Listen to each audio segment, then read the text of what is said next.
Gym join केल्यानंतर जिमच्या आधी आणि जिमच्या नंतर काय खायचं आणि त्याला काय म्हणतात, हे किती वेळ खायचे आणि किती वेळानंतर घ्यायचे, हे आपण आजच्या भागामध्ये जाणून घेणार आहे. जिम जॉइन केल्यानंतर 2 मील खूप इम्पॉर्टंट आहेत. त्या म्हणजे एक प्री वर्कआउट मील आणि एक पोस्ट वर्कआउट मील.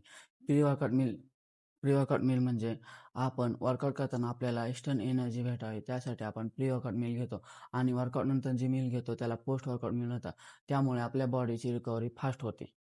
आपल्याला हे माहिती पाहिजे की आपल्याकडे जिममध्ये जाण्यासाठी किती वेळ आहे. जर तुमच्याकडे 20 ते 30 मिनिट असेल तर तुम्ही केळी आणि 2-4 खजूर खाऊ शकता. जर तुमच्याकडं जर तुमच्याकडे 45 ते 1 तास असेल तर तुम्ही स्वीट बटाटो आणि ब्राउन ब्रेडला पीनट बटर लावून किंवा मध लावून तुम्ही खाऊ शकता. सोबत 2-3 केळीसुद्धा खाऊ शकता. एक गोष्ट लक्षात ठेवा, जर तुम्ही जास्त तेलकट, मसालेदार किंवा पोट भरून अन्न खाऊन जिमला जायचं नाही. त्यामुळे काय होईल, तुम्हाला अनकम्फर्टेबल वाटेल आणि तुम्हाला उलट्या आल्यासारख्या पण वाटेल.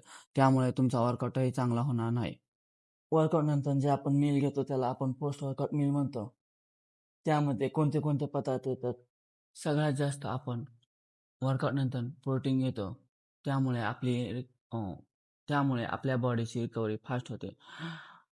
पनीर, चिकन, अंडी, सोया चंक्स, डाळ आणि कार्ब्समध्ये भात, चपाती, गोड बटाटा, ओट्स इत्यादी तुम्ही खाऊ शकता. यामुळे आपल्या बॉडीची रिकव्हरी फास्ट होते. हे झाले 2 मील, ज्याला आपण प्री वर्कआउट मील आणि पोस्ट वर्कआउट मील म्हणतो. अशा छोट्या छोट्या गोष्टी जाणून घेण्यासाठी आपल्या बिगनर फिटनेस कोर्सला लाईक करा, फॉलो करा, सबस्क्राईब करा.